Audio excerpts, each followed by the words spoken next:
Tangwa amahoro nshuti mukunzi wacu wowe bandanya kubana natwe ngaha kuri nombonesha kure kugezako amakuru inkuru n'ibiganiro bigezweko biriko biravurwa mu Burundi no hakurya y'imbibe z'igihugu c'u Burundi mu yandi makungu.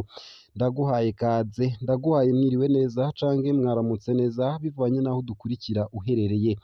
Turi ku munsi wa kane igenekerezo rya gatandatu z'ukwezi kwa karindwi umwaka ni 2023.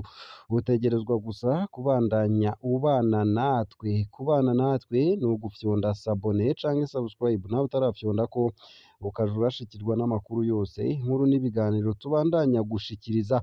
Uramanuka munsi y'ino video hamufywe n'imbere y'ijambo Isange TV haraba handitse ijambo sabone nawe ukoresha YouTube y'igifaransa canke ijambo subscribe nawe ukoresha YouTube y'icongereza uragenda ufyondeko hama uduhaye interano yawe yo kuja turakuronsa amakuru yose inkuru zose kumwe n'ibiganiro byose tubandanya gushikirwa biba biriko birabera mu gihugu c'u Burundi ndetse no hakurya y'imbibe zaco mu makungu ya kure. Ku rube rwa Karusi na Muyinga abanyagihugu bidogera agacinyizo ka Shabani Nimubona. Shabani Nimubona ni umukuru w'imbonerakure mu ntara ya Muyinga hakaba n'umukuru wa zone Cumba muri komine n'intara ya Muyinga. Haramaze imyaka itari mike havugwa mu mabi menshi hakorera abanyagihugu. Zone Cumba harongoye ihana urubibe na zone Nyaruhinda ya komine Gitaramuka mu ntara ya Karusi. Abanyagihugu bo ku rube rwa Muyinga ndetse na Karusi baridogera ingene Shabani Nimubona hava mu ntara ya Muyinga akaza guhohotera abo muri Karusi. Abo banyagihugu habategeka gutera ibitoke kw'ibarabara no guhagarara kw'ibarabara mu gihe Reveriyano Ndikuriyo habagira arengane naho yoba agiye mu vyiwe nko kurorera umupira. Abatabikoze barakubitwa bagashaya. Ubutumwa bw'uyu munyagihugu twabugabuye mu bice bitatu bibugize. Igice ca mbere ni amabi yakorewe abanyagihugu ku munsi w'Imana uheze. Ndabaramukije. Nk'uko mwama mwabikoze turabasaba mutabarize ababa ku mupaka wa Karusi na Muyinga.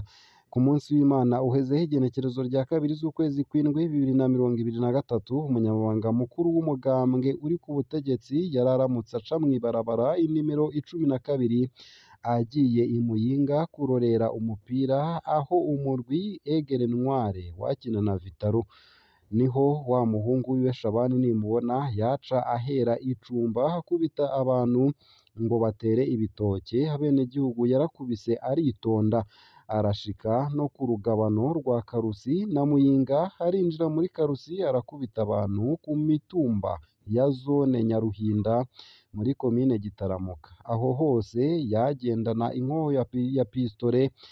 Hari n'umwenegihugu yahatswe kurasa ngo nuko amubwiye ati ntumora ubusa. Ntidushobora gutahura ingene umukuru w'imbonerakure mu ntara ya Muyinga haza gukubita abenegihugu bo mu ntara ya Karusi mu gihe ari umukuru wa zone Cumba yo muri Muyinga. Ninde yamujeje abenegihugu bo muri zone Nyaruhinda yo mu ntara ya Karusi? Igice ca kabiri ni uko abo bakubiswe nabo nyene hari abanywanyi ba CNDD FDD. Mwumvise ayo mabi yakoze mwohava mwibaza ngo yabikoreye abatavuga rumwe n'ubutegetsi. Aho iwacu nka twese turabagumyabanga ariko abenegihugu bo muri zone Nyaruhinda baratandukanye n'abo muri zone Cumba. Twebwe turatekanye ntidukeneye akajagari nk'ako muri Cumba. Ivyo Shabani Nimubona yadukoreye hano biriko biratosekaza imigenderanire hagati y'abenegihugu b'aya mazone. Ubu umuntu w'Icumba aje iwacu bamubwira ko batamukeneye n'uwohagirira ingorane yobura ikimutabara.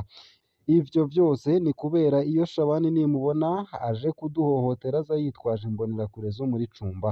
Ni ukuri nimubivuge amazi atararenga inkombe. Mwomenya ko nk'umukuru w'imbonerakure ku mutumba Mizuga zone Nyaruhinda yitwa Bahati Isaac yakubiswe arashaya kugeza naho ajanwa kwa muganga kuri centre de sante y'Ikaringanire aremvye.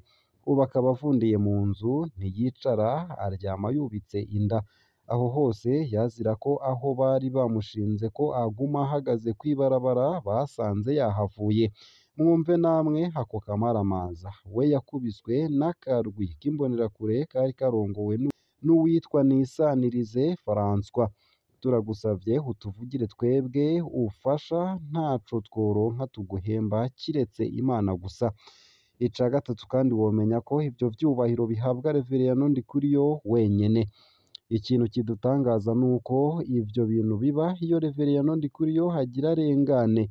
Burya si ubwa mbere vyari bishitse, igihe cose Ndikuriyo aba arenganye aja i Muyinga, izo mbonerakure zo muri Cumba ziraza gukubita abenegihugu bo mu mitumba begeranye ya zone Nyaruhinda ngo nibatere ibitoke, ngo nibatonde kw'ibarabara.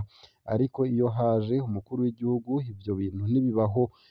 Aho niho tubonera uwo Shabani nimubona akorera. Shabani ntiwomubwira Perezida Ndayishimiye, wopfuma uvuga Petero Nkurunziza yapfuye. Ubu ayoboka Ndikuriyo wenyene.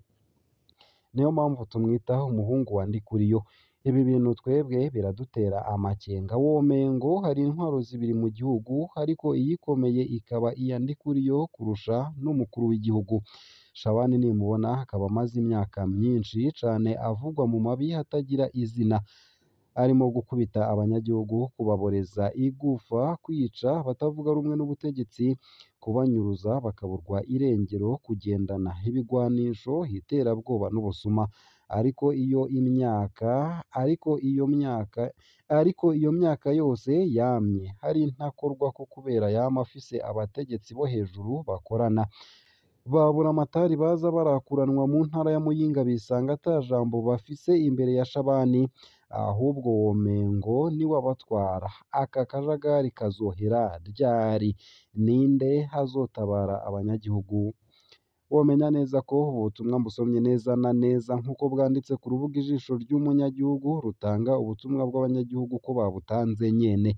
Ufise iciyumviro kidasa n'ikivuzwe nawe nyene turamwakira akabeshuza. Uru rubuga ni akaryo gahawe abanyagihugu bumva badafise aho bavugira. Nayo mu makuru ariko aravurwa hanze y'imbibe z'igihugu c'u Burundi nuko Izareka mw'ikambi ihaye indaro impunzi mu gihugu ca Malawi. Iyo kambi n'ubu ikirimwo umutekano muke. Mw'ikambi ya Zareka muri Malawi, gukizura mw'ijoro vyarashizweho n'impunzi ku mvo z'umutekano wazo. Ni nyuma yaho hibonekereje ubwicanyi bwisubiriza, igipolisi kirananirwa gucungera umutekano w'ikambi. Vyose vyatanguye mu mpera za Ruheshi, aho umurwi w'abantu batazwi utera ubwoba mw'ikambi. Haramaze kwicwa abantu 3 harimwo abarundi 2. Ubu abagabo bo mw'ikambi ya Zareka bashaka gutuza uwo murwi. Muri buri zone baja hamwe hari abantu 30. Umurwi wa mbere uterama gushika isaha 6 z'igicugu, wa kabiri nawo ugaca ushikana mu gitondo. Nta birwanisho bicira umuriro dufise, ariko turafise ibikoresho vyo kwivuna umwansi. Turi kumwe kandi n'abasivile bajejwe umutekano kandi bazwi na district n'igipolisi. Uko akaba ariko bisigurwa n'umwe mu nararibonye.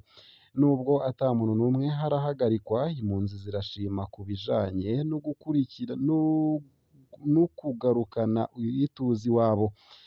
Ntiturabona canke ngo duhwikire abo bicanyi kuva aho dushiriye ko ibikorwa vyo kurarira ijoro, ariko ikambi iratekanye, nta yandi mabi araba. Uko akaba ariko basigura. Igipolisi cemeza ko cafashe abikekwa. Ni bande batera umutekano muke? Ntibazwi, ariko batera abantu mw'ijoro. Uko akaba ariko impunzi zivuga.